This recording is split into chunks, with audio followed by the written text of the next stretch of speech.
ಬಂಟ್ವಾಳದಲ್ಲಿ ಅಬ್ದುಲ್ ರಹಿಮಾನ್ ಬರ್ಬರ ಹತ್ಯೆ ಪ್ರಕರಣ. ಮಂಗಳೂರಿನಲ್ಲಿ ಕಿಡಿಗೇಡಿಗಳ ದಾಂಧಲೆ ಮುಂದುವರೆದಿದೆ. ಸುರತ್ಕಲ್ನಲ್ಲಿ ಮತ್ತೆ ಬಸ್ ಮೇಲೆ ಕಲ್ಲು ತೂರಿದ್ದಾರೆ ಕಿಡಿಗೇಡಿಗಳು. ಮಂಗಳೂರು ಮತ್ತು ಕುಂದಾಪುರ ನಡುವೆ ಸಂಚರಿಸುವ ಬಸ್ ಮೇಲೆ ಕಲ್ಲು ತೂರಾಟ ನಡೆದಿದೆ. ಕಲ್ಲೆಸೆತದಿಂದ ದುರ್ಗಾಂಬ ಬಸ್ ಮುಂದಿನ ಗಾಜು ಪುಡಿಪುಡಿಯಾಗಿದೆ. ಬಂಟ್ವಾಳದಲ್ಲಿ ನಡೆದಂತಹ ಅಬ್ದುಲ್ ರಹಿಮಾನ್ ಬರ್ಬರ ಹತ್ಯೆಯನ್ನ ಖಂಡಿಸಿ ಪ್ರತಿಭಟನೆಗಳು ನಡೀತಾ ಇದೆ. ಅಲ್ಲಲ್ಲಿ ಇಂತಹ ಕಿಡಿಗೇಡಿ ಕೃತ್ಯಗಳು ಕೂಡ ನಡೀತಾ ಇದೆ. ಸಾಕಷ್ಟು ಆಕ್ರೋಶ ವ್ಯಕ್ತವಾಗ್ತಾ ಇದೆ. ಪೊಲೀಸರ ಬಿಗಿ ಭದ್ರತೆಯ ನಡುವೆಯೂ ಕೂಡ, ಮುಂಜಾಗ್ರತಾ ಕ್ರಮಗಳ ನಡುವೆಯೂ ಕೂಡ ಒಂದಷ್ಟು ಅಹಿತಕರ ಘಟನೆಗಳು ನಡೀತಾ ಇದೆ. ಹತ್ಯೆಯನ್ನ ಖಂಡಿಸಿ ಮಂಗಳೂರು ಕುಂದಾಪುರ ನಡುವೆ ಸಂಚರಿಸುವಂತಹ ದುರ್ಗಾಂಬ ಬಸ್ ಮೇಲೆ ಕಿಡಿಗೇಡಿಗಳು ಕಲ್ಲು ತೂರಾಟವನ್ನು ನಡೆಸಿದ್ದಾರೆ. ಒಂದು ಕಡೆ ಗಮನಿಸ್ತಾ ಇದ್ದೀರಿ, ಬೆಳಿಗ್ಗೆ ಆಗಿರುವಂತಹ ಘಟನೆ. ನಂದಿನಿ ಬಸ್ ಮೇಲೆ ಕಲ್ಲು ತೂರಾಟ ನಡೆದಿತ್ತು.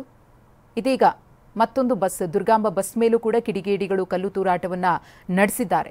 ಈಗಾಗಲೇ ಅಬ್ದುಲ್ ರಹಿಮಾನ್ ಹತ್ಯೆ ಪ್ರಕರಣಕ್ಕೆ ಸಂಬಂಧಪಟ್ಟಂತೆ ಪೊಲೀಸರು ತನಿಖೆಯನ್ನು ಚುರುಕುಗೊಳಿಸಿದ್ದಾರೆ. 15 ಮಂದಿಯ ವಿರುದ್ಧ ಪ್ರಕರಣ ಕೂಡ ದಾಖಲಾಗಿದೆ. ಇನ್ನು ಮಕ್ಕಳೊಂದಿಗೆ ರಹಿಮಾನ್ ಕಾಲ ಕಳೀತಾ ಇದ್ದ ವಿಡಿಯೋ ಇದೀಗ ವೈರಲ್ ಆಗಿದೆ. ಮನೆಯಲ್ಲಿ ಇಬ್ಬರು ಮಕ್ಕಳೊಂದಿಗೆ ಆಟವಾಡ್ತಾ ಇದ್ದಂತಹ ವಿಡಿಯೋ. ಕೆಲ ವರ್ಷಗಳ ಹಿಂದೆಯಷ್ಟೇ ಅಬ್ದುಲ್ ರಹಿಮಾನ್ಗೆ ಮದುವೆಯಾಗಿತ್ತು.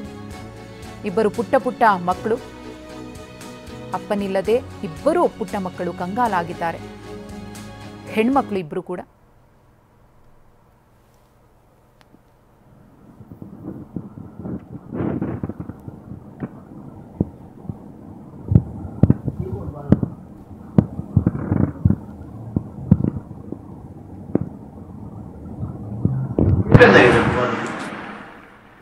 ಗಮನಿಸ್ತಾ ಇದ್ದೀರಿ, ಇದು ಅಬ್ದುಲ್ ರಹಿಮಾನ್ ತಮ್ಮ ಪುಟ್ಟ ಮಕ್ಕಳೊಂದಿಗೆ ಕಾಲ ಕಳೀತಾ ಇರುವಂತಹ ವಿಡಿಯೋ. ಈ ವಿಡಿಯೋ ಇದೀಗ ಸಿಕ್ಕಾಪಟ್ಟೆ ವೈರಲ್ ಆಗಿದೆ. ಹತ್ಯೆಯಾದಂತಹ ಅಬ್ದುಲ್ ರಹಿಮಾನ್ ಮಕ್ಕಳನ್ನು ತುಂಬ ಪ್ರೀತಿಸ್ತಾ ಇದ್ರು. ಮಕ್ಕಳಿಗೂ ಕೂಡ ತಂದೆ ಅಂದರೆ ಬಹಳ ಪ್ರೀತಿ. ಮಕ್ಕಳ ಲಾಲನೆ ಪಾಲನೆಯಲ್ಲಿ ತೊಡಕೊಂಡಿದ್ರು. ಮಕ್ಕಳಿಗೆ ಹೆಚ್ಚು ಸಮಯವನ್ನು ಕೊಡ್ತಾ ಇದ್ರು. ಆದರೆ ಇದೀಗ ತಂದೆ ಕೊಲೆಯಾಗಿದ್ದು, ತಂದೆ ಮಕ್ಕಳಿಂದ ದೂರ ಆಗಿದ್ದಾರೆ. ತಂದೆ ಇಲ್ಲ ಅನ್ನೋ ನೋವಿನಲ್ಲಿ ಮಕ್ಕಳು ಜೀವನವನ್ನು ಕಳಿಬೇಕಿದೆ. ಇನ್ನು ಅಬ್ದುಲ್ ರಹಿಮಾನ್ ಹತ್ಯೆ ಪ್ರಕರಣಕ್ಕೆ ಸಂಬಂಧಪಟ್ಟಂತೆ ಈಗಾಗಲೇ ಸಾಕಷ್ಟು ಆರೋಪಗಳು ಕೂಡ ಕೇಳಿಬರ್ತಾ ಇದೆ. ವ್ಯವಸ್ಥಿತವಾಗಿ ಪಿತೂರಿಯನ್ನು ಮಾಡಿ ಈ ಹತ್ಯೆಯನ್ನು ಮಾಡಲಾಗಿದೆ ಅಂತ ಹೇಳಿ ಆರೋಪಿಸಲಾಗಿದೆ.